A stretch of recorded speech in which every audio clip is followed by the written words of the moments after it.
Special Event Alert.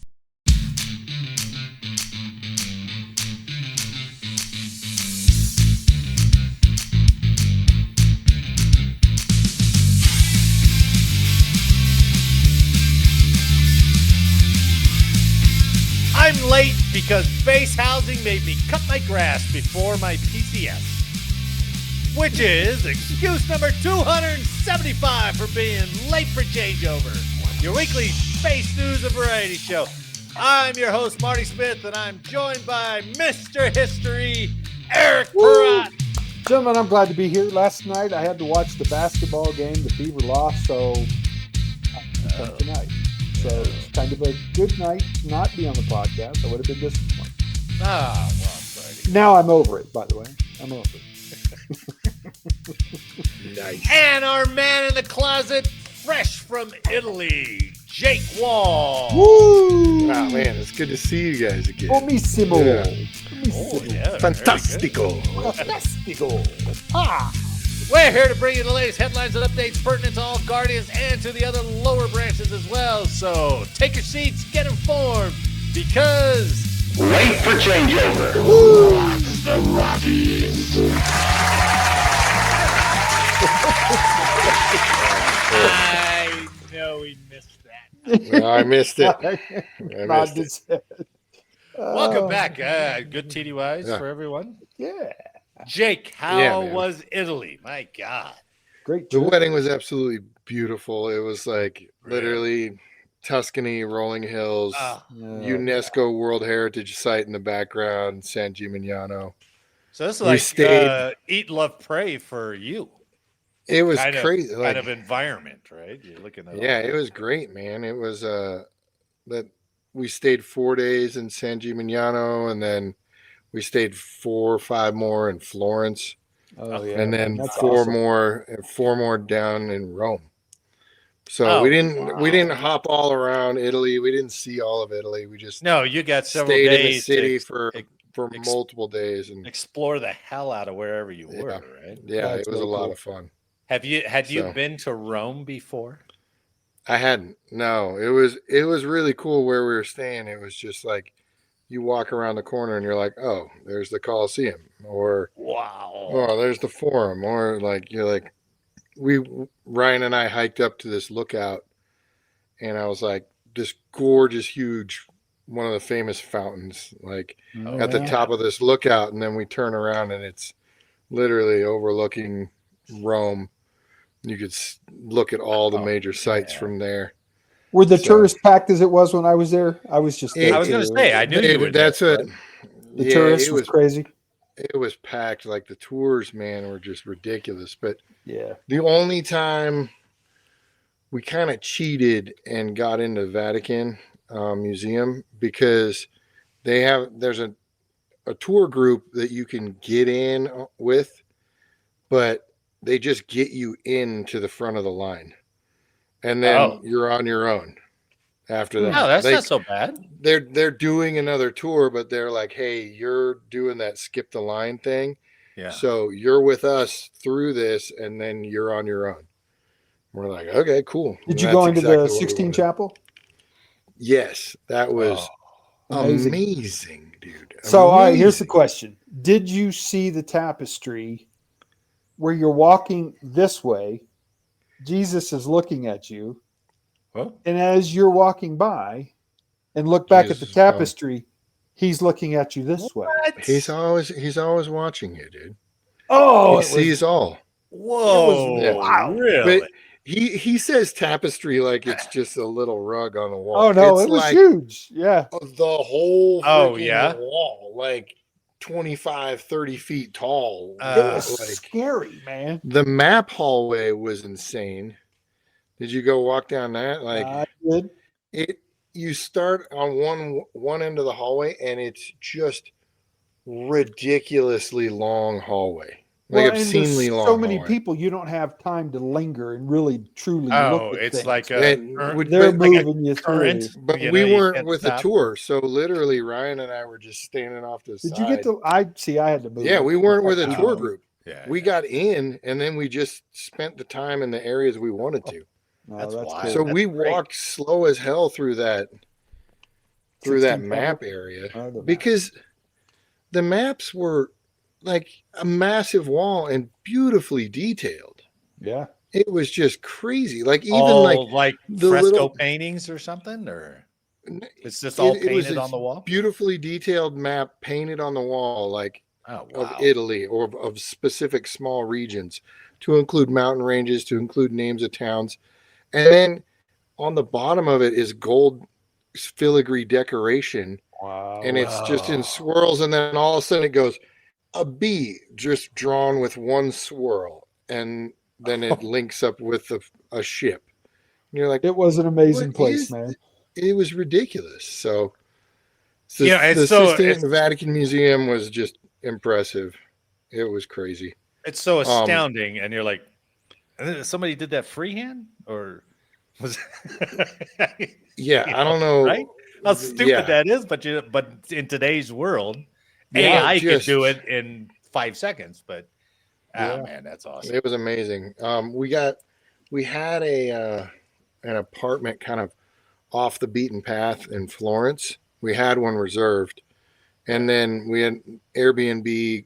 They contacted us and they're like, "Sorry, there was an issue with your apartment. We had to move you. It's a bigger apartment. It was physically bigger, but it was definitely shittier. Oh, But literally, we walk out. Eric, did you go to Florence? Mm-hmm. Okay, so we But I was walk out in of for our. a day at Laverno. Oh, okay. But Yeah. walk out of our apartment main door. You look right, and literally the St. Mary's Opera House or whatever it is, right there. Oh, wow. And then go a half a block that way, and then Neptune's Fountain is right there, and that Michelangelo square where the David is, and the Cain and Abel, and all of the, and like literally you lean forward and you're like, oh, I can see it. That's awesome. We were right there in the middle of it all. wow! So Man. That's yeah, sweet. it was super cool. Did you get that feeling of, I can't believe I'm here where civilization, all the stories came from, all the beginning. We were like, dude, Da Vinci could have been walking on this very road. Yeah, because all the roads are just, Yeah. you're like, this is crazy. And it was cool to see my son, like, how old is this stuff? And we're like, way older than the US, my friend. Nothing. I mean, the apartment building had like old school marble staircase, and it had been so used that it was everybody's divots in the marble were worn down over time of where how the many people had walked 1,000 years or whatever it is. Yeah, right. Dude, that's exactly it. And you're like, holy cow, man, this is been crazy. there a long time. Time. And we were right a block away from that famous bridge, like the only bridge that survived World War II in Florence. Oh, it's the one with the shops on both sides. It's the jewelry shops on both sides of the bridge. Okay. I'm gonna have to. I don't know what it is. But that's cool though. I don't know the name of it. I have to look at that one. Yeah. Yeah, well, look it up. So yeah, it was a really fun time. Love but Italy. yeah, like I said, the pendants are coming for you guys. That's awesome. will bless you. That's awesome. Yeah. Patron saint. It's still out there. We still can push that up to Secretary of War. Maybe Secretary of War will sign off on Make it happen. I liked it. But maybe He'll not. be like, I'll give you back pain. Maybe not based off of his latest speech. So we'll entertain that later. Let him keep rolling. Oh, get this back pain out of here. You're out. You're out. Find another profession. Done. Anybody with the St. Gemma medal? Here's the door. Yeah, get him out of here. Oh, yeah, but we were listening late for changeover. They said that's going to be in our merch page. There we go. St. Gemma shirt. I'd love it. A pendant to add to your dog tags. We're going to wear them. If I ever go with one of these Indian advertisers who all, I get contacted like every other week. Hey, I ran across your podcast. but you're not optimized. You need to do this and this and this. $1,000 for 1,000 subs. And I was like, huh, if only they weren't robots. Yeah. You know? Exactly. Or kids. Yeah. Like, hey, this room full of 1,500 kids, subscribe to this guy's Yeah, podcast. all of They're them subscribe in one day. Okay, there we go. And if our audience really, truly, we had a big audience, that'd be nice. We are up to 114 subscribers. Oh, my Heck goodness. yeah. Look at that. 14 And more. who knows what happens with the Parade Deck Awards that are coming up on October 5th. Oh, my goodness. That's right around the corner. You know, it would be awesome if we won with 5.5, 6 votes. And it would really be a testament to how shitty Parade Deck is if we won with 6 votes. Man. That would be probably amazing. just nailed it right there, so who knows? That'd be amazing. Right there, we just got DQ'd. You know, last week I did the little intro for just the kind of highlight clips, and it was the most lonely feeling ever without you guys around. So thanks for making it. Thanks for the sacrifice, and thanks for changing the day. Yeah. I appreciate that. Oh, yeah. All right, so let's get to the news, shall we? This first story is from Air and Space Forces magazine. All right. And it is titled Big Changes Are Coming to Air Force Basic Training. So, All right. yeah, it's interesting. But this will dovetail into some really entertaining stuff. And when I read you the highlights of the changes, Eric, you're gonna die. You're gonna just go ballistic. And this is Air Force. This is not Space Force. All right. Yeah. So this is your beloved Air Force, our beloved Air Force. All right. Is my Secretary of War going to have anything to do with this? Because if I don't like it, he No, probably this don't was like it. after, because this was a week earlier. You'll like it. The Air Force's revamped basic military training is set to launch on October 7th, adding more physical fitness training and new emphasis on operating in small teams for combat operations. Okay. Dubbed BMT 2.0, the new curriculum extends morning PT from 60 to 90 minutes and reduces the time trainees spend training for drill and ceremony and keeping dorms inspection ready. All right. There you go. In addition, airmen will get more exposure to live aircraft. Did you ever see an aircraft when you were in BMT? Static displays, but that was about it. Yeah. And hands-on map and compass orienteering training. Don't get excited about that yet. To better prepare them for the challenges they will face in real-world operational environments. The changes are meant to feed into Pacer Forge. I think we did that story where they did the end of BMT exercise and they changed it to Pacer Forge. It's not, God, what was it called when you, the week, that last week of BMT? Yeah. You guys remember? I didn't have it. Oh, you didn't? Were you off playing football, probably? So Yeah. Flag football already. Its season started early. I went to ground defense Oh, okay. at Camp Bullis. So they call it. The moves aim to instill a quote-unquote sense of air-mindedness, so new airmen fully appreciate how they fit into the joint force, said Air Force Colonel Bill Ackman.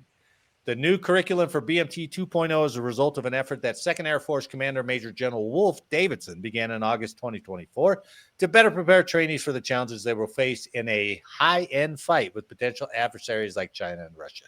So here's some of the changes.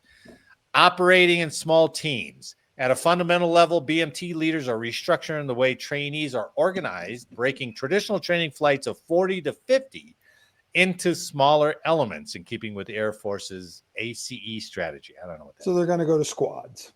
Essentially. Yeah. Probably, 12. We're going to focus on an element which is a 10 to 15 person cohort, Ackman said. We want to evaluate their ability to operate in those small teams because that's how they're going to operate most likely in combat. So they're, like you said, they're going to go into squads. They're going to make a squad leader for a week. Then they'll switch it out. Blah, blah, blah. Leadership will be a key factor. Okay, but that's all right. Yeah, That's better I don't mind than that. the group thing. I don't mind. Okay, here's the kind of misnomer. Learning to navigate. When orienteering begins later this year, it won't be the same kind of land navigation training soldiers and Marines get. Right? It's going to know how to use your phone, GPS. Yeah, dude. It's not too far away from that. And I was so Google- disappointed in this. Google Maps, find the nearest bar or liquor store that's open right now. Go. There you go. Go. Oh. Hey Jeeves, show me the way to go. Using Ask- the Pulling out the Jeeps? yeah, you like that one? You like that Jeez, old one? man. Using the BMT training area, we've got our 8 squadrons, and we just lay a grid map over that.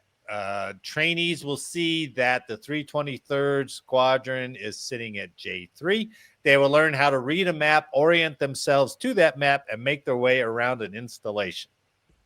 So with That's the orient. a compass and a map and a protractor and distances. They're not and, going protractor. They don't need it. Well, I know. Nobody needs it. They'll be like, See all the right, building from where they're standing. They're you like, are at the which bowling point alley. to the building? I need you That to way? go to the records room. So we're and talking about due east. which way is north. Oh, I don't know. Yeah.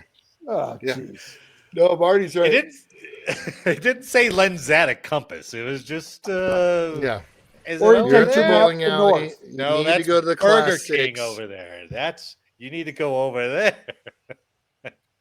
So that's a little disappointing.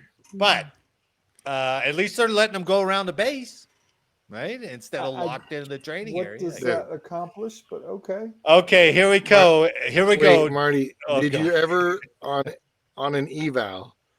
You're like, comms are down. What are you gonna do? And they're like, send a runner. And they were Right. like, I was like, okay, who are you sending? Where's he going to go? That's exactly it. I go, who you sending? That person. I go, all right, where are you gonna go? Like He he's like, doesn't I don't know. know. He's like, go to the command post. He's like, I go, where is that? He goes, well, I don't know where the command post is. I'm like, do you have access to get into the command post? He's like, no, you need access. I was like, what, are you just gonna knock on the You door? gotta Say pick it's up an the phone. emergency about something? Hey, this is the talk. Can you let me in? Maybe you're Dude. making their point, Jake. Maybe you're making their point. I don't know. Maybe. You know, I mean, because Send a Buckley runner. To Buckley where? sucked technically on an eval when you're like, hey, I need you to go to building blah blah blah in room blah blah blah. And he'd be like, I don't know the building numbers, man. Nobody knows the building numbers. Right? Oh, All right, And fine. the You go out address and here. building numbers never match. You see the first big radome? It's that building right there. That's building The 14. big golf ball.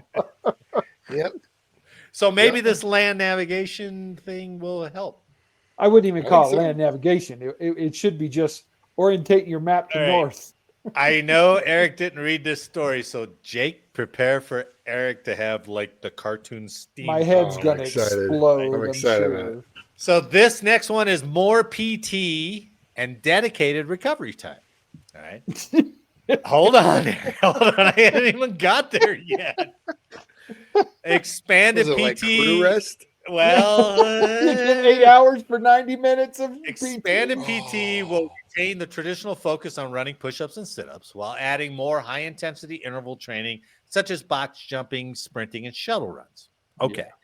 Increased fitness training comes as the Air Force is also increasing the run portion of its fitness test from 1.5 to 2 miles next year, 2026. BMT will also make the switch ahead of next year. So, okay, good. That's good. Good thought. Not a problem. At the end of each day, BMT 2.0 will add a 60-minute recovery period before lights out, where trainees will be guided through a series of activities to make sure at the end of the day they have a chance to reset mentally and physically, Ackman said. Included will be stretching and tactical breathing or box breathing intended to lower the body's cortisol levels and lower anxiety and blood pressure. And then they get 10 minutes in that chair of relaxation. Oh, I know. That'd be awesome. I knew you were Frickin', gonna you get to say frickin' mentally save yourself. What a bunch of pokey. Oh, you want to get angry? No, Go wait. look, No, go the look special up. guys always preach about box breathing. Yeah, Like, Eric, they use that stuff talk about, all the go time. look up box breathing, Eric. Look Okay. up box breathing. I'm not familiar with it.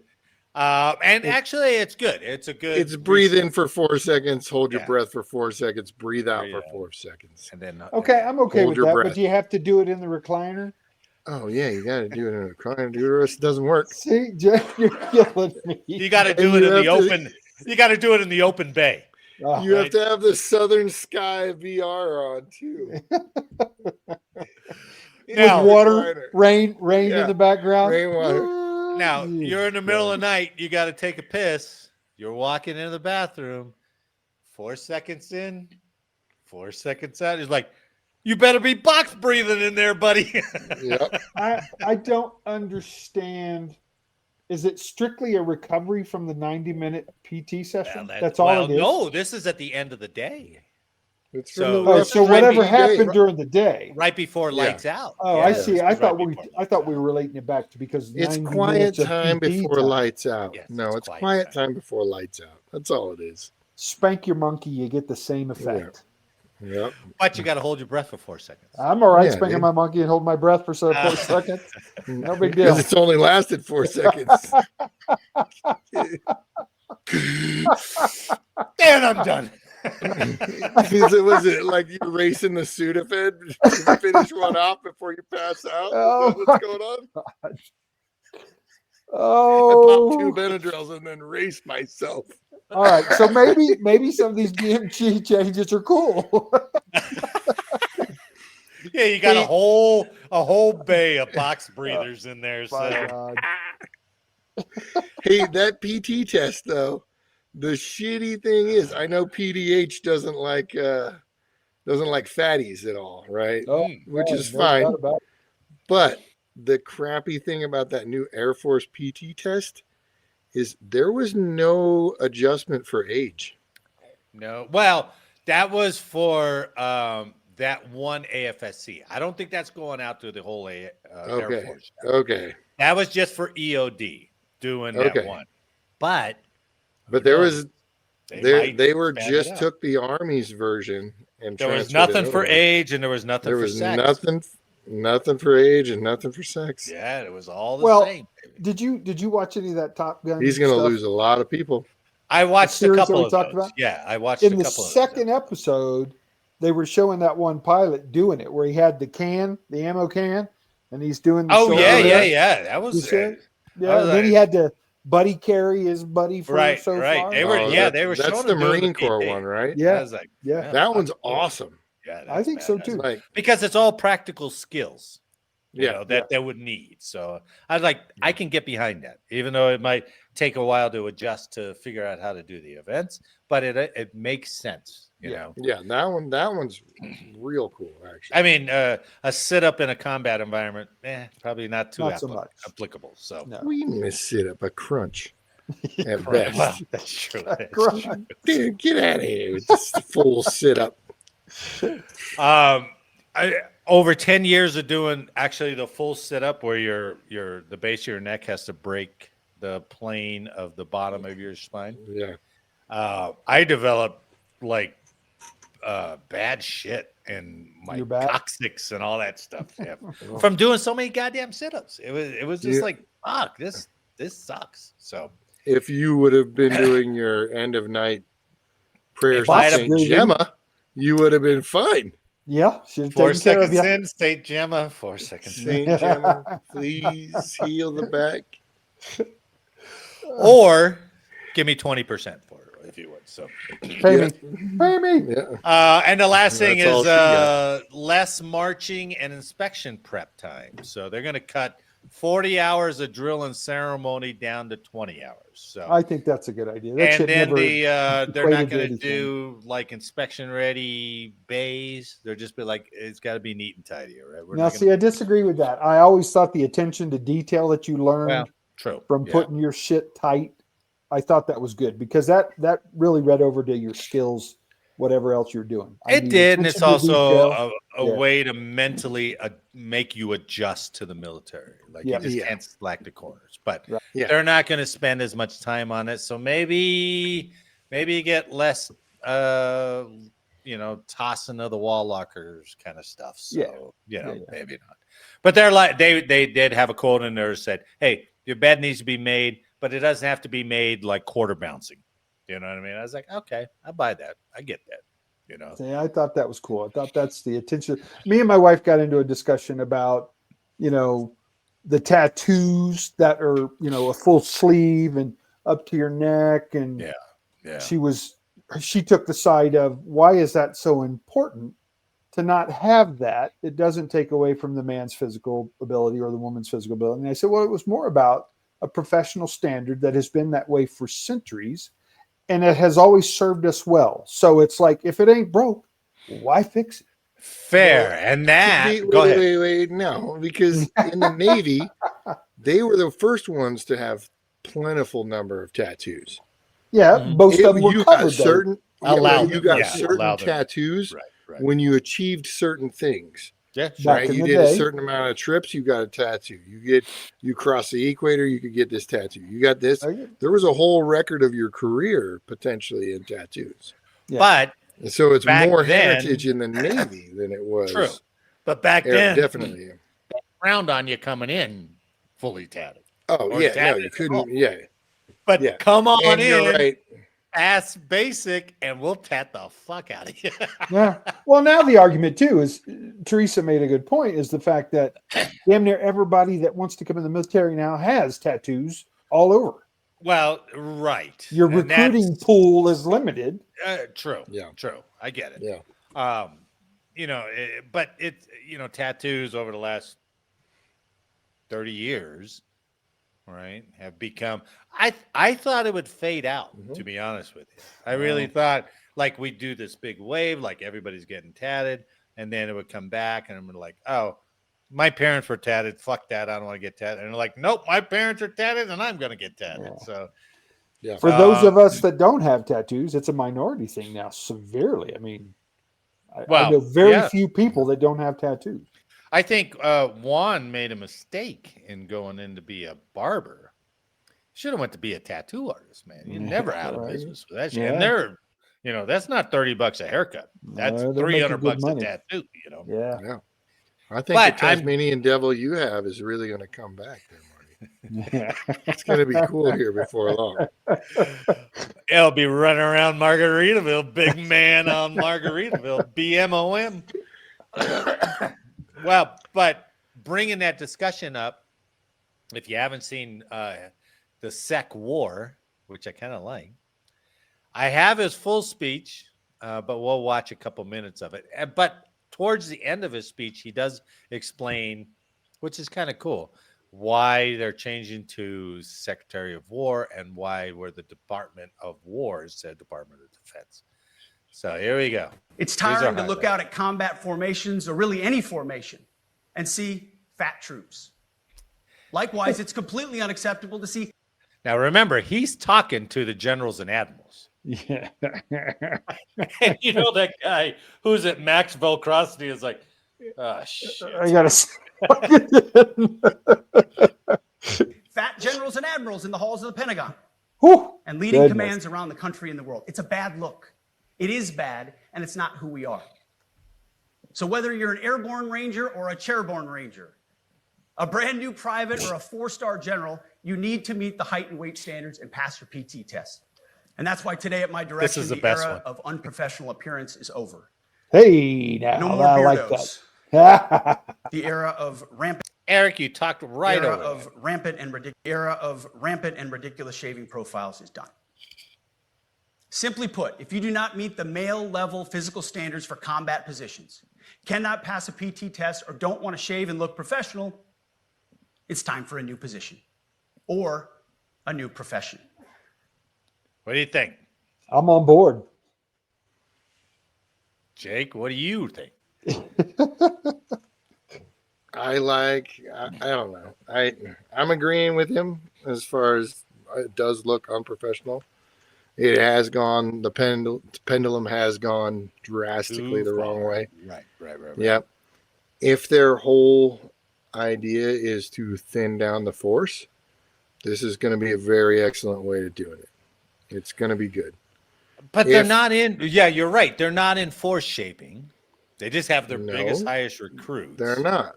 And think who that's going to hit the hardest, right?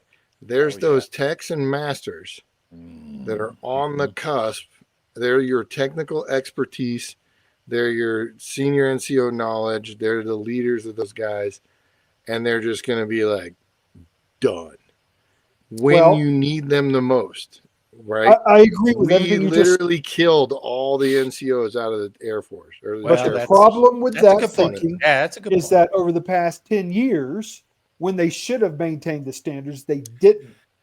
And the military let them fall That's a off. good point too. I'm Yeah, not that's a good arguing point with too. that at all. Right. But you are going to lose. And you, in Space Force, the way they established it, it was a really, yes, they stole a bunch of Manning, but they didn't educate them, and they didn't plan on retaining them. So now all that Manning is going to. There's a huge gap between the baby Space Force members and the NCOs they stole from every other unit, every other service. Yeah. There's a massive gap in there where guys were like, oh, I don't need to go to the Space Force, or I'm tired of this freaking left, right, can't make a decision, can't do anything. Fucking, I'm out. I can make $120K as a contractor. You killed all those NCOs and senior NCOs. There's another portion that were like, fuck this, I'm going to Space Force. They don't even have a PT test. Yeah. You know? And those guys are coming up on retirement. Right. Because how long Space Force has been now in existence? What, 4 or 5 years? They still don't have a PT test. So all those 12-year people that you stole from every other branch are now right on the cusp of retirement. Right. And you haven't replaced them. Like as far as expertise, as far as even personnel, you don't have replacements for them. Air Force, you're going to be in a world of hurt soon. Oh, I agree. Especially if we keep instigating dumb shit against other countries that are near peer, potentially higher peer than us. We're near peer to them. And you throw in the fact that we're getting rid of the reserves and guard. There's a ton of expertise that you're just flushing down the toilet. Right? 6 SOPs just had their last pass the other day. Oh, they did? They're done. Yeah, they're done. Whoa. They shut down. 6 SOPs were playing DMSP, Eric. Well, it's just the reserve component of that space. So, yeah. So, terrible. I don't feel bad. Sorry. I don't feel bad either, but they're not thinking of the second and third order effects. But if you could do it this way, Eric, if you could do it this way, I mean, you stayed security forces, which is rare. You stayed security forces your whole career, right? True. A lot of those guys are bail at 10 years or whatever, but you stayed the whole time, and you knew who to count on with your NCOs and all that kind of stuff. True. So imagine you got this influx.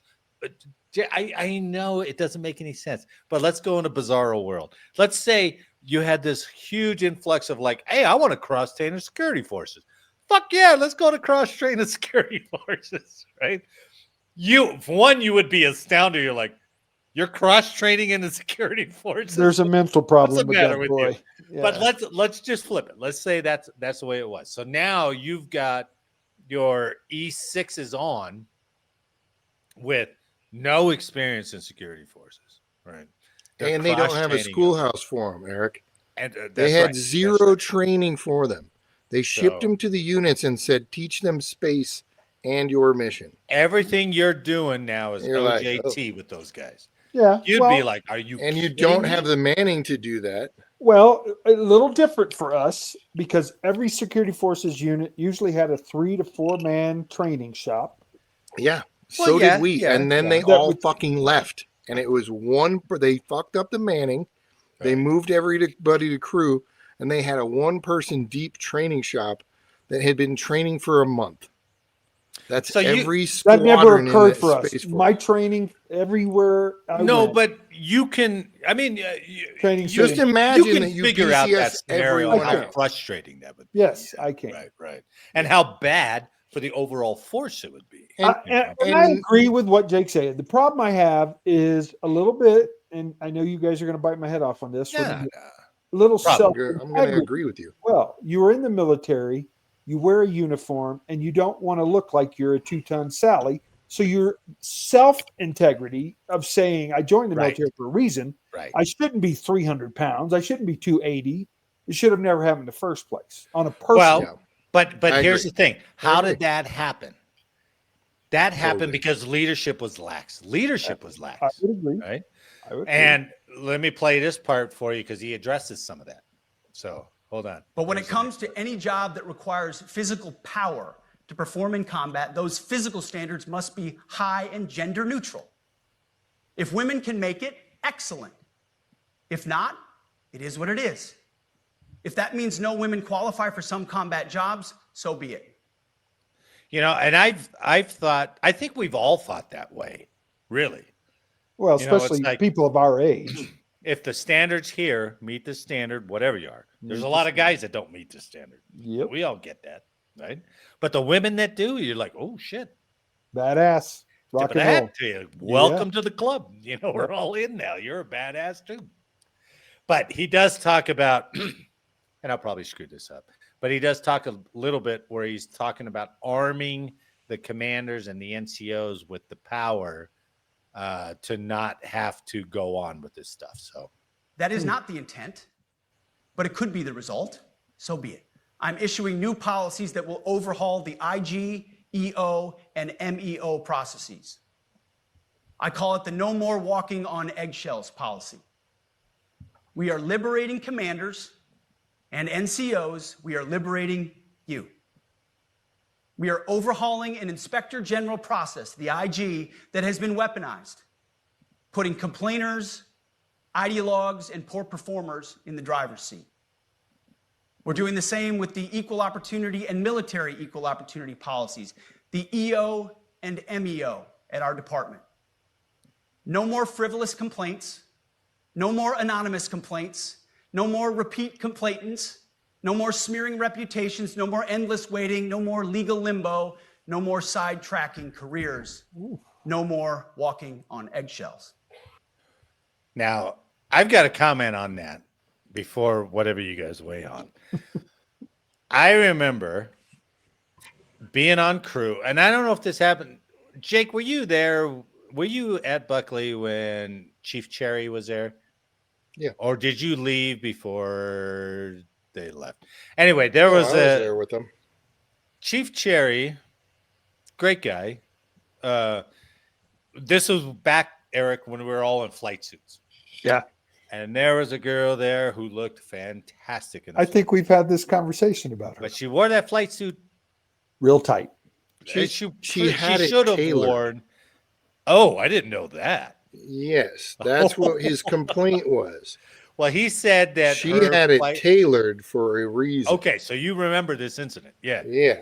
So he told her that she needs to go, basically put on a regular flight suit because it's distracting, and it was distracting. It was distracting. She she complained about that, and then he had to go answer the mail for it. Oh. Right. So maybe that's what he's got to be. That's what he's talking about. I mean, I'm when sure. people learn the system, And they know who to go talk to get out of whatever. and I think over the last couple decades, as commanders, first sergeants, whatever, kind of scared of the MEO office or the IG office or the complaint office because nobody wants that. Yep. Right. Then you're tied up for forever. And But- then you're tying your NCOs and officers' hands by them not taking action because they're afraid of the complaint. And then they back off because they don't take action, and then the behavior continues. So Yep. I get it. And I don't see think what he's you're a good ops supervisor or superintendent until you had at least one IG complaint. Yeah, I agree. saying. Yeah, I agree. Right. Because as soon as you piss Right. those guys off, they're like, and like, Agreed. but that's. I agree But that- with him on the IG does definitely need to be adjusted and handed power back to them because they don't. They just they're can't- neutered. But they blindly follow every complaint. And there's got to be some barrier at the IG. Is like, this is bullshit. Yeah, I wish there were. That is a good. I don't know. It might be a good call. I wish they would take more action on certain things like the IG.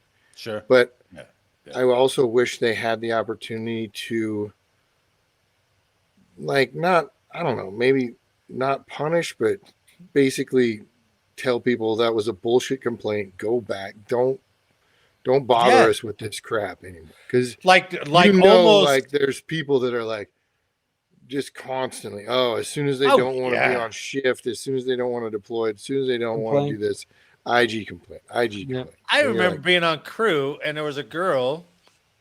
I don't remember her name. You probably remember who she was, Jake. But there was a girl who was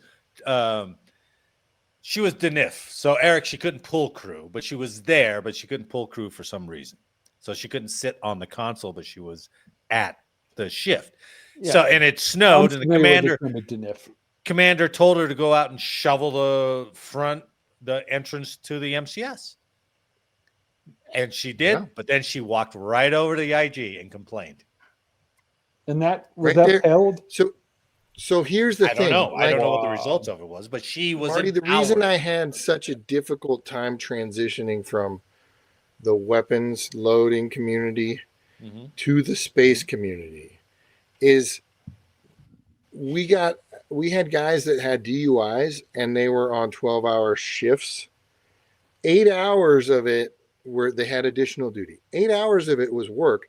The other time, every day, they were out making garden boxes and flower boxes for CE. Additional.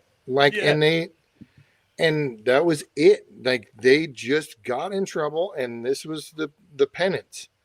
That person should have been, okay, fine. 8 hours of this, you will do your normal work. And now you will do 12 hours total doing bullshit for your whiny ass complaints. Right. That person should have been punished for not doing what they should have been doing. Absolutely. Yeah, absolutely. I mean, the Army famously had a God, I can't remember what it was called. A summarized Article 15 where they would take like money from you and put you on like 15 days extra duty. Yeah. You don't think that's a great disciplinary? Oh, that's a hell of a deterrent. Yeah, now, anytime you took non-judicial punishment, whether it was money or paperwork or a task, that gets your attention, right? Yeah, right. I don't agree with the lack of anonymous, especially for. I agree. Yeah, that's especially for any kind of sexual anything or any kind of I agree with harassment or anything like that. You have to have that. Hit me the same way. You have to have whistleblower protections. That hit me the same way. Those cases. Yeah, I don't agree with that. Yeah, he broad brushed too much on that. Yeah, because I was like, you don't want, if there's something seriously wrong, you don't want to deter somebody from reporting. Especially since a lot of times it's very difficult to get action taken against these people. Like, honestly, the Space Force is not space, the Air Force space community. There had been multiple complaints against senior leaders, like multiple, and it never went anywhere until somebody finally got raped. And then it finally went somewhere, and then the officer ended up committing suicide and never faced trial or anything like that. I think it's interesting in this day and age that you have like I don't know if you've ever seen it, at least on Facebook. They have the Airmen, NCOs, whatever that Facebook page is, where they point out, hey, this was screwed up. Over in Beale. This was screwed up in Lackland. And then you got Army WTF moments pointing out, hey, there's mold here. This water's still bad. There's rats in the kitchen. So you got these guys are getting beans and bread for freaking Thanksgiving dinner. Yeah. So some of that that stuff that goes unresolved, you get enough of a groundswell and they're going to fix it. They got to fix it. There's too much of a PR not to fix it. Yeah. All right, a little bit more if you want to. Do you want to hear any more of this? Oh, yeah, let's go. All right. There's only a couple minutes. At the War Department, promotions across the Joint Force will be based on one thing: Merit. merit. What? It's colorblind, gender neutral, merit based. The entire promotion process, including evaluations of warfighting capabilities, is being thoroughly re-examined. We've already done a lot in this area, but more changes are coming soon. I have fired a number of senior officers since taking over. The previous chairman, other members of the Joint Chiefs, combatant commanders, and other commanders. The rationale for me has been straightforward. It's nearly impossible to change a culture with the same people who helped create or even benefited from that culture, even if that culture was created by a previous president and previous secretary. My approach has been simple. When in doubt, assess the situation, follow your gut, and if it's the best for the military, make a change. We all serve at the pleasure of the president every single day. We are preparing every day. We have to be prepared for war, not for defense. There it is. We're training warriors, not defenders. We fight wars to win, not to defend. Defense is something you do all the time. It's inherently reactionary and can lead to overuse, overreach, and mission creep. War is something you do sparingly, on our own terms, and with clear aims. We fight to win. Well, today is another Liberation Day. The liberation of America's warriors, in name, in deed, and in authorities. You kill people and break things for a living. You are Well, he not did. politically correct No nonsense and don't there. necessarily belong always in polite society. President Trump has your back, and so do I. And you'll hear from him shortly. Wow. Pretty good, huh? I thought it was pretty good. Yeah, He I need threw to it watch down there, that man. full- Yeah, You know what's he weird is, spoke for like not 45 watching minutes. that full speech. They were like, I've heard clips of him saying the gender neutral PT tests and stuff. Yeah. He said it for specific combat careers. He didn't just say all PT tests were Correct. gender neutral. Right, but they chop it up. And- Yeah, they But chop that's it up. not what I saw and read. And so No, we did the story. taking the words EOD. from his mouth, I was like, oh, okay, Whoa. that makes more sense. They're than- going through the whole Air Force, and it's like, no, only certain AFSCs. Right. In fact, we did that one on EOD, right? Yep. So I think what's interesting about that, and we'll see what changes, is that he said it out loud, and I think a lot of it's kind of what has always simmered with us, not that we have any resentments or anything. No, we there was learned a how lot to- of people who thought like that, but would never say anything. correct, right, and we were one of them. Now we have. Probably. Yeah. Oh, yeah. Because Sure. you knew what would happen if you did. Yeah. So it was interesting. So they're changing BMT. Hegseth comes out with that. I wonder how many retirement orders are dropping now. Yeah. Well, Jake, here's the thing, and I know you're going to. What's Yeah. going to happen when the next Department of War comes in, Secretary of War, and we go back to all the old freaking Maybe base yeah. names and Yeah. basic training and DEI and all of it comes back. And once again, we're spending all kinds of cash Yeah. to retrograde back to the same old shit. Hey, That's what bugs maybe they told him, "Hey, keep those fort names in the closet because in 8 years we might want to put them." Yep. I, Crazy.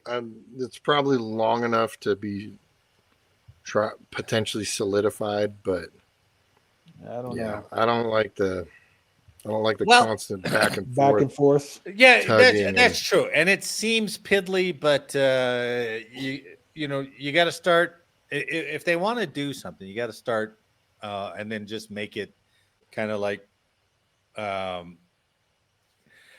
foundation. All right, Sure. and I agree with this thing about just the mentality shift from defense to Sure. war. War. So stop using us for policing actions. Yeah. Okay, if that's That would Yeah. be nice. if That we would if be we nice. don't do a Kosovo, if we don't do something else, because All of that, right? we're the Department of War. Peacekeepers of the world. All right. Well, all right. you think then to deploy the military, you would have to have a declared war A then, declaration of war. which we haven't had since what, World War World War II? II.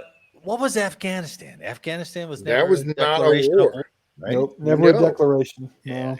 yeah. It was a war on terror, but it wasn't a It was- declaration of war Yeah, No. because because Iraq it was a and blanket Afghanistan. use of military all over the Right. world. Yeah, I mean, North Africa, like everywhere. yeah, because Korea was a police action, right? Yep. Vietnam was never declared as a war. No. It was always Nope. advisors. Yeah. What was Urgent And Fury? we were never in Cambodia or Laos. That was just an operation to rescue freaking medical students, Yeah, that's supposedly. Yep. But Yeah. then it was to, stop the Cuban occupation of Grenada as well. So, yeah, if they hold to that, all right, fucking Yeah, first would be nice. people in 60 years. Have done Yeah. that. So Well, I truly believe, and I'm not going to disparage either side. If Vance is our next president, then I think you maintain status quo as we're going right now. If for some chance we lose and a Democrat steps in, I guarantee things will change back a little. yeah, and it's interesting. Yeah. But right now, it's a lot of groundwork for vets like us that can appreciate that. Sure, and I agree with that 100%. There's a lot of pitfalls coming. There's a Yeah. lot of things to be ironed out. But I think when you think of the military, he says things when you think of the military is what I think of the military. Well, me too, and certainly based on what's going on in Ukraine right now, you're looking at a world power, world military power in Russia, looking at Ukraine and beating them up. Yeah. That's the kind of war we're going to be fighting. Well, that's Kosovo all over again. That's Bosnia all over again. Here we go. And I'm certainly, we're a much stronger military than in Ukraine. I mean, you're going to have more of an air campaign, I'm sure, just like we did in Iraq. Probably troops occupying an installation somewhere. I mean, it's going to be, in my opinion, something like that. Which is funny when you bring up when we bombed Iraq. Just to close this out, I think I mentioned this before, but you go the whole Top Gun Maverick and the Navy planning that whole run to blow up that nuclear power plant. It's like, just give it to the Air Force. Right? They'll do it from so far up they can't do anything about it. They'll drop a couple bombs that you guys don't have, and then we'll come home and it'll be done. You don't have to do the G's thing. You don't have to do the anti-aircraft thing. Just let the B-2 guys do it. Yeah. No, I agree. I can't tell what that look is on Jake's face. I can't tell if you're disgusted or if you're just tired of the topic. I'm just What do you got, tired man? of getting my hopes up and then just jackassery as usual. That's my problem. Part of and not specifically this administration, every damn administration. I agree.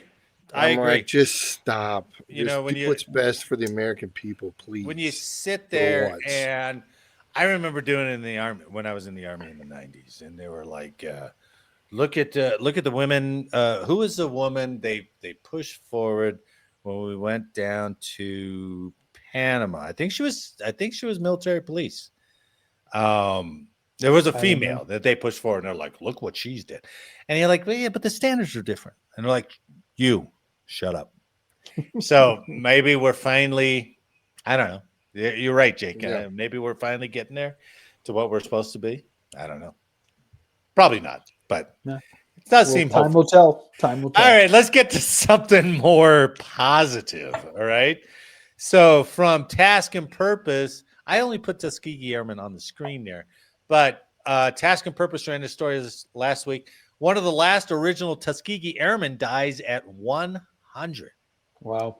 How are all these World War II guys? What do they know that we don't know? That keeps them alive that long, right? Lieutenant Colonel George Hardy, one of the original members of the Tuskegee Airmen and one of the nation's first black fighter pilots, died last week at his home in Sarasota, Florida. He was 100. Hardy was part of the original group of Tuskegee Airmen and is believed to have been the last of the original group's combat pilots from World War II. So when World War II broke out, his brother joined the Navy. Hardy wanted to follow in his brother's footsteps. I think he was from Philly. I can't remember. But was dissuaded after his father refused, citing racism in the military. Eventually, just after turning 18, Hardy joined the U.S. Army Air Forces. He, like other African-American pilots and aircraft crewmen, trained at Tuskegee Army Airfield. This was where the segregated military sent black soldiers to train as fighter and bomber pilots. Yeah. Then Second Lieutenant Hardy. Think of what you were at 19. Then Second Lieutenant Hardy was sent off to Italy with the 99th Fighter Squadron, 332nd Fighter Group, the all-black fighter group nicknamed the Red Tails. He and the others in the squadron were tasked with escorting American bombers for missions over Axis territory. The Tuskegee Airmen became widely known across the Army Air Forces in Europe. Bombers suffered some of their lowest losses in the war when they had Red Tails providing cover.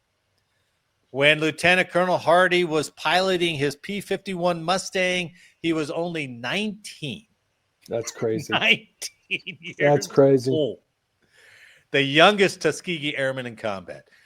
After the war, he studied engineering first at New York University before he was recalled to active duty, then at the U.S. Air Force Institute of Technology for his graduate degree.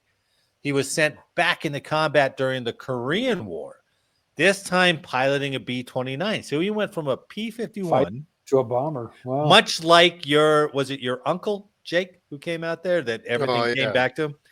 Yeah. He flew a P-51. They bring him back. He goes to Korea piloting a B-29. Guess how many combat missions he flew in that B-29? 45. Oh, my God. 45 combat missions during the war. And he again stayed in the military after hostilities ceased. He would see action once again during the Vietnam War. Wow. There, Hardy flew 70 combat missions, piloting a C-119 gunship, often during 19 missions. Nighttime missions. Nice. He finally retired in 1971 after 3 decades of service. He was awarded the Distinguished Flying Cross with Valor, the Air Medal with 11 oak leaf clusters, and the Commendation Medal with 1 oak leaf cluster. 11 oak leaf clusters for the Air Medal? So you get like 18 little silver ones that equal 5. Is that like 3? I don't know how many rows. 3 ribbons he would have to fill up? You'd be like, how many of these little brass things I got to buy to fill this up? Yeah, he's got 4 equals 1 silver. Yeah, right. He's got to do like the Roman numeral thing. Silver. Yeah. And then he has to get another medal. What? Jeez. Badass, right? So, man. Lieutenant Colonel George Hardy. That's an amazing guy right there, man. That is Went amazing. From a P-51 to a B-29 to a C-119. Spooky. God, dang, man. Holy cow. Good on him. Very impressive. See, yeah. Well, you get guys like that, right?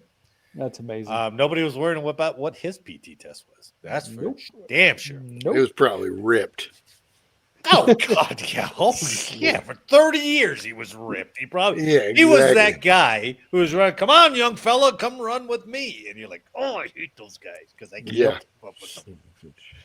All right, gentlemen. After last week's episode, when I saw some of the movie games, we haven't played a movie game in a while. Yeah. Uh-oh. So I created one for you. Uh-oh. Jake's downfall. I'm coming for you, boy. All right. I've got the topic this time is military biography pictures. Okay. BioPics, right? So I got 6 of them for you. And we're going off an audience score. So you got to guess the audience score. And whether you're above or below, we'll take the delta and the lowest score wins. All right. And I've got my score sheet, Jake. Whoa. He's more prepared. I am. That's what actually the extra day of prep helped me. So, all right, you guys ready to play the movie biopic game?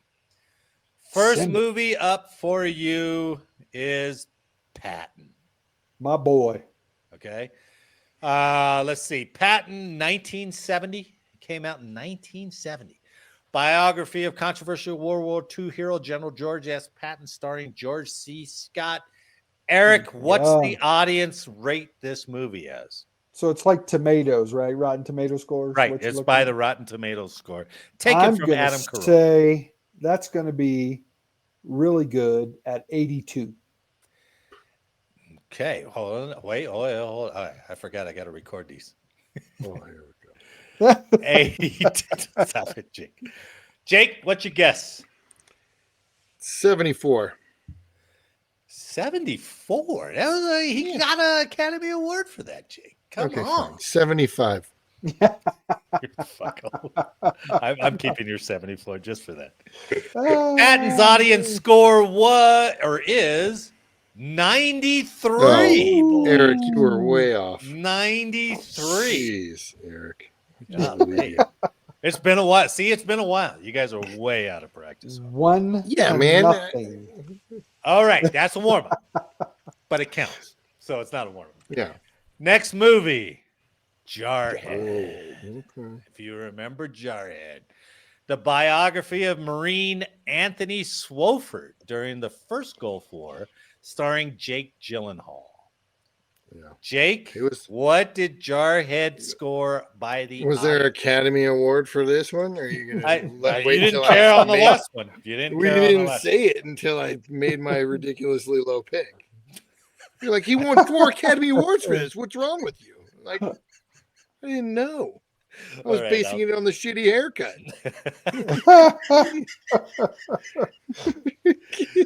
What do you give old Jake Uh, Gyllenhaal? Oh, I'll give him an 89 just for the abs alone. Oh, that's true. He has always had abs, boy. That Oh, boy. and the sweat in the desert, he was glistening, Yeah. right? That was the one where they Eric's played. disappointed. Didn't they play football out there with the mop Oh. gear? Isn't that the Yes. scene where they played out there? Yeah. I thought the movie was kind of silly, tell you the truth. Okay. I don't think it scored that high. He's I going think 64. I'm going to go 68. Ooh, okay. 68. Jarhead. Audience score is 68. Holy. What? Eric nailed it. I didn't like the movie just because at the time I saw it when I was young enough or younger, it was so anti, military and all that kind of stuff. It was hard to take. I should go rewatch this and see if it hits me any better. So I think it came and towards the end it really went over the top. You know what I mean? I agree. Yeah. So I don't right, honestly next. remember it. I know some of these. Hey, Some of these Jake, you may what- not have seen. So what'd you think about that score, baby? That was a good score. Huh? Whoa, Per Eric. usual, Per you're usual. winning in the game. Per usual. Next movie, American Sniper. Oh, 2015 this came out. Isn't that wild? 10 years ago? The story of U.S. Navy SEAL Chris Kyle, starring Bradley Cooper. Eric, this was pretty good. I liked it.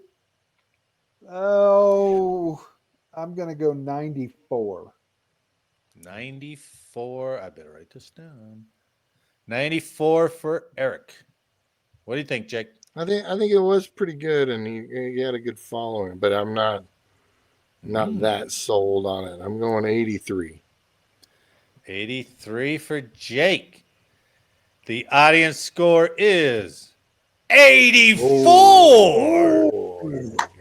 Well done, 84. Shakespeare. Boys, you Oh, are all comeback, over comeback. this thing, man. That is now okay. This next movie you may not have seen, but I it doubt is a pretty big biopic. Please. Born on the Spaceballs. 4th of No. July. I've seen it. All right. Born on the 4th of July, came out in 1989. It is a story of Marine Ron Kovic, starring Tom Cruise. Didn't like this one either.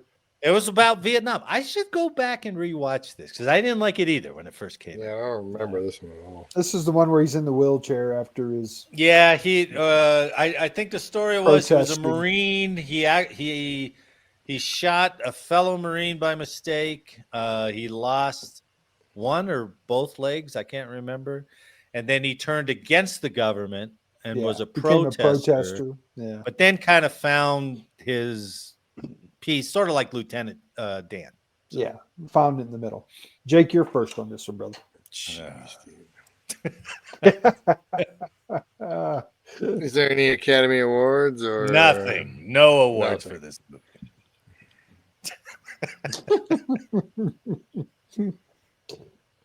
I don't remember this one at all. 76.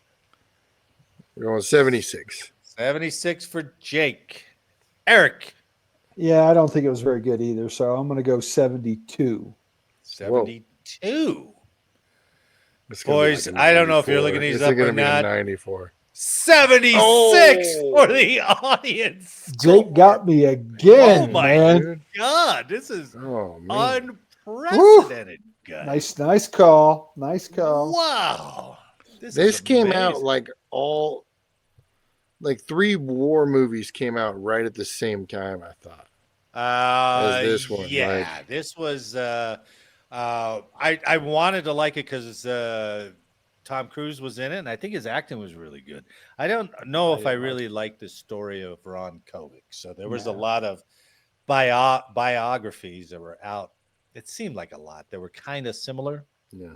Like, hey, I was gung ho, and then I was, disillusioned. Then I was anti-government, and then blah, blah, blah. Well, it portrayed his entire military service in Vietnam as nothing but marijuana, pot smoking, and that happened a lot. I'm not saying that didn't. Sure, and that But might there have was been his also- experience. Yeah, there was also another side of very professional military soldiers doing the job in Vietnam too. So A lot like how Jarhead portrayed the military that was out there. agreed. Right? So, all right, next up, Hacksaw Ridge, boys. Whoa. Are we tied? It's 2-2. Hacksaw Ridge. You are 2-2? not. No. It's But total he's doing score. points. It's total He's score. doing the numbers were off. from the distance. My bad. Yeah, You're it's right, total score. Eric. We would be tied 2-2. Right. Okay. This one was a good one. I like this one too. And I did. And I believe there was a comment of this was the best war film since Saving Private Ryan. Yeah, that was on the you fucking guy. Says it on the box.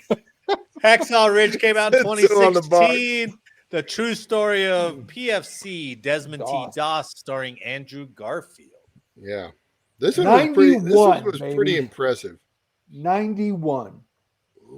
Oh, Eric, 91. I like this one a lot. 91. Jake? 87. Ooh. I think this was. I personally enjoyed this movie, but I don't know how everybody responded to it. This was a crazy story. Yeah, It's it a was. crazy story. True. Yeah. Audience score is 92. Ooh. My God. Damn, Eric. Woo! Good one. Woo! It's a crazy story. It's almost too hard to believe. Yeah. That's exactly it. You're like, this I guy think, is insane. Like, what's his name? Who's the actor? The big tall guy who was in Wedding Singers, who was in this, right? Oh, the comedian? Clint Eastwood. Yeah. Yeah. Stop saying that. Vince Vaughn. Vince Vaughn. Yeah, it's Vince Vaughn. Vince Vaughn took me out. I just couldn't believe him in the army. That was a As tough a sergeant. As the NCO. one. Yeah, like, across the yeah. sergeant. It just that one screwed it for me. But the story is just unbelievable. Yeah. All right. I'm willing to guess that maybe neither one of you saw this one. So that's why I threw it in there. Spaceballs. Unbroken. I've seen this. Of course I've This seen was this. directed by Angelina Jolie. True story. It was 2014's fantastic story. Yep. The story of Lou Zamperini, starring Jerry Olympian. Connell. So it went from where he ran in the Olympics to where he got shot down and was in a raft for 40 days in the ocean, and then he was a prisoner of war. I was like, Yeah, it gets picked up by the Japanese. yeah. And then after the war, he goes back and meets that freaking antagonist. Amazing. Yeah, Absolutely amazing. crazy. Yeah. The guy who was just basically wanted to Would kill torture. him. Yeah. Yeah, this was okay. I mean, I didn't like the direction. Maybe if a different director did it, I don't know. It just it could have hit a little bit better with me. Great story. I think I read the book. So, who's 1, 2, 3, 4, 5? Jake goes 6. first. Jake. I was trying to remember where I watched this. That was a pretty good. I'm going 92. 92 is for all the marbles. Well, not really. I don't know. Yeah, I'm with Jake. I think this one really did good. And I think everybody's interest was in it because of Angelina Jolie. Yeah. Everybody Yes. wanted to see what she was doing. So I'm going to go 96. 96. Okay. The audience thought Unbroken was scored at 70. Ooh. Really? 70. Well, I didn't see that coming at all. Wow. I know. That's why I threw it in there because it wasn't. It's Wow. not It's not in the movies that we would recommend. You know what I Right. mean? Wow. So, final scores after 6 movies. Eric, 52. Jake, We're going lowest. It's golf, right? 68. Ah, nice. Oh, God, you guys nailed 1, 2, 3 movies. The last one you both totally blew. Yeah. We tanked that one. But you were right there. Very good. We were Very, way off on the first ones. I was way off on the first one. very voice of the people. I like it. Very cool. Well done. That's an easy one. We'll come up with some more. I enjoyed that. Yeah. Where were Eric. Spaceballs in that one? We'll go back to Yeah, We should do it. We haven't done like military comedies. Oh, that'd be cool. I'm okay. Spaceballs is a joke, but what about Forrest Gump? Thousands? Well, that is the true story of Forrest Gump. That's true. True It is- story. it's Forrest bio- Gump. Biopic. That's right. Yeah. Oh my goodness, Jenny's Eric. the best freaking protagonist in the world. Jenny! That whore bag. My wife gets so mad every time it comes out. I was like, Yeah, you know how many times she fucked him over? all of them. His That many whole times. life. All of And the he time. was there. And he was Until still she there. came to die in his arms, man. Did Again, you fucking know? him over, leaving him with the burden of burying her and A shit. baby. Oh, yeah. Guilt. Hey, here's your son. I'm going to kick off now. You go. Yeah. You go do this. Take care of him. But I heard, because I always thought it was HIV that she was down with, right? But I read some behind the scenes, and the author of the book, it was hepatitis C Oh, that she okay. had. So either way, they didn't have a cure. No. All right, Eric, astonish us with All some right. military- So tonight's history is based upon last week's history. We came up with an idea of finding some very unique operations or military events. So tonight I stuck with that theme. I thought it was really cool. And this one's a little off the charts because in the end, it wasn't very successful. Oh. But when okay. I tell you what this was, you both are going to go, well, who the hell thought it would be? What kind of brain scientist came up with this? So, oh my goodness. So, the name of this thing was called Project Iceworm. Iceworm. Anybody heard of that before? No.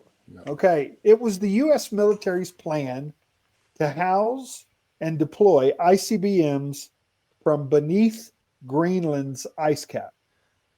Oh. You're going to love this.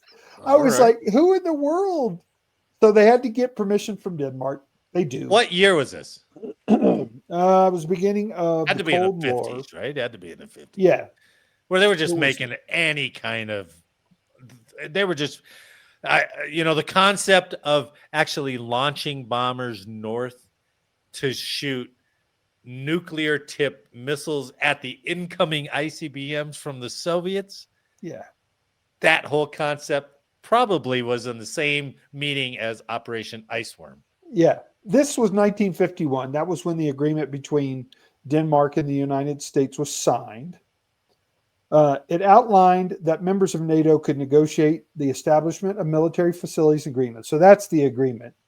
So then they come up with this idea. The Department of Defense said the project was an experiment to test construction technique in Arctic climates, explore issues with portable nuclear reactors, and conduct scientific experiments centered around Greenland's ice cap. However, they left out one juicy tidbit. The actual reason for the military base was to install nuclear missiles in the country. So they developed a camp called Camp Century. Centur.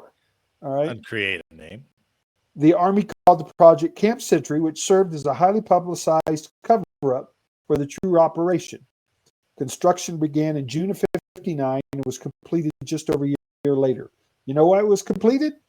Because it was all done in the ice cap. All the rooms, everything was done in ice. What happens in ice when it gets warm? It melts. Okay. No way. So this was no easy feat. First, a 3-mile-long road had to be built. They brought in equipment supplies where construction would begin on the facility. Trenches were then dug into the ice and surrounded by steel arches to form the roof and covered with snow for extra protection and camouflage. The longest trench, known as Main Street, was over 1,000 feet long. Inside the trenches, wooden buildings were set up with space left between their walls and the ice in an attempt to reduce melting from the warmth being generated from within.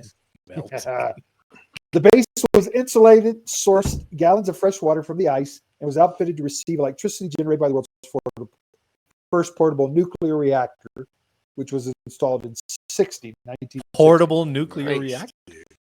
Yeah. All in all, Camp Century could house over 200 soldiers, had a kitchen, cafeteria, laundry facility, communication center, a hospital chapel, and even a barbershop. It featured 26 different tunnels, and its construction truly determined whether working under the ice was feasible, which we all know becomes Ultimately, no. not feasible. Worth a Camp shot, Century, guys. Camp Century hid the Army's true operation, which was Project Iceworm. It was based on the model established at Camp Century, but with the intention of building an additional 52,000 square miles of tunnels, equivalent to the size of Denmark. Okay. Jesus. All right. So now we're going to go straight to problems with Project Iceworm. On the surface, Project Iceworm seemed like the perfect plan. Nuclear missiles deployed within range of Soviet targets was ideal for U.S. However, problems soon came to light, like melting. After just 3 years, ice core samples showed that Greenland's ice cap was moving faster than originally anticipated. Holy shit. Already in 1962, the reactor's room ceiling had begun to drop, requiring it to be lifted 5 feet. At the rate the ice was moving, the base and its tunnels would be destroyed in as little as 2 years. Oh, Go figure. With this information, the Army realized it simply couldn't risk storing hundreds of nuclear missiles there. Well, at least they realized that. Additionally, the modifications required to create the Iceman missiles would be costly, and issues with communicating with the weapons while operating under several feet of Arctic snow proved to be detractors from further pursuing Operation Iceworm. The operation was officially canceled in 1963, and no missiles were ever deployed to Greenland. After $1 billion in 1960 money, it was deployed. So I wish I could show you the pictures of these guys creating these massive. that is Probably pretty cool. Like, that's a 18 pretty feet. impressive thing. Are Did you you look looking it at up? it, Jake? No, I'm just imagining it. I'm like, man, that's They're digging building a trenches. whole base in an Through ice the cap ice is cap. pretty Yeah. impressive. It didn't work. Now, but it's you good know, to like 3 NCOs were like, this is not going to fucking work, guys. Like, boss. Hey, that It's already portable. moving, and we've been Right. here a month. It's already Yeah. moving. This is not going to work. And they're like, Yeah. it's going to work. We're going to make Your it port work. nuclear And reactor. boss made this decision. We're making it work. We're putting beams up to reinforce it. All right. Hey, this portable nuclear thing is really hot. That Don't doesn't suit sweat too it. well. It'll be all right. Don't worry. The melting ice will cool it. Jeez. As you walk by the walls, you see shit water running down. You're like, I Yeah, wonder if dude. that's You're supposed to be like capturing that. your base water supply from the melting walls of your base. You open up the window. There's the wall. You use it to Yeah. wash your hands.